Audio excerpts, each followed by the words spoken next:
કચ્છ જિલ્લાના અબડાસા તાલુકાના બુટા ગામમાં ફોરેસ્ટ વિભાગ દ્વારા આપવામાં આવતી વારંવારની નોટિસોને લઈને ગ્રામજનોમાં ભય અને ચિંતાનો માહોલ જોવા મળી રહ્યો છે। ફોરેસ્ટ વિભાગે સર્વે નંબર 570 અને 580 ની જમીન પર દબાણ હટાવવાની નોટિસો ફટકારવામાં આવી છે, જ્યાં ભૂકંપ બાદ અંદાજે 80 થી 90 જેટલા મકાનોનું બાંધકામ થયેલું છે, જે ગ્રામજનોનું કહેવું છે કે જો આ મકાનો તોડી પાડવામાં આવશે તો તેઓ રહેવા ક્યાં જશે। વધુમાં સર્વે નંબર 580 અને 581 ની જમીન 1998માં કલેક્ટર દ્વારા ગામ તળાવમાં મંજૂર કરવામાં આવી હોવા છતાં ફોરેસ્ટ વિભાગ દ્વારા નોટિસો આપવામાં આવી રહી હોવાના મુદ્દે પણ પ્રશ્નો ઉઠવામાં આવી રહ્યા છે। ગ્રામજનોએ સ્પષ્ટ કહ્યું છે કે મકાનો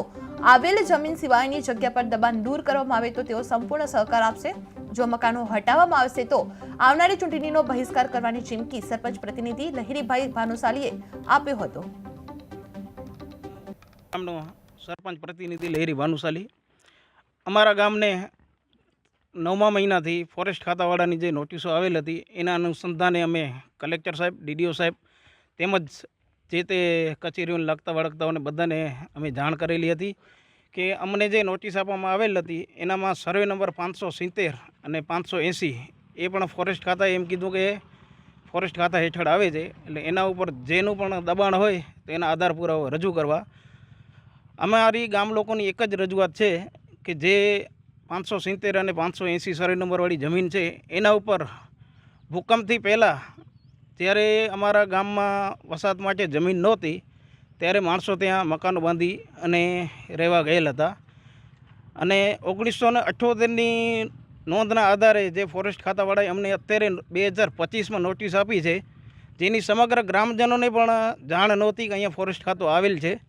અને અમે ત્યાં વસવાટ કરતા હતા। અત્યારે ફોરેસ્ટ ખાતાએ ઓચિંતી અમને નોટિસ દેતા અમે સરકારને અને વહીવટી તંત્રને પણ જાણ કરેલ ભાઈ અમારા જે સર્વે નંબરો છે એ 2 સર્વેનો ઉપર જે 80 થી 90 મકાનો આવેલા છે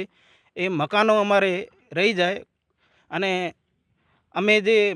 માંગણીઓ કરીએ છીએ સરકાર સમક્ષ કે ભાઈ અમારા જે મકાનો છે એ ત્યાંને રહે અને ત્યાં ગામતળ નવું અમને મંજૂર કરી દે। અને એ સિવાય અમને કલેક્ટર કચેરી દ્વારા 1998માં એ સર્વે નંબરવાળી જમીન ઉપર 2 એકર જમીન પણ ગામતળમાં નીમ થયેલી છે,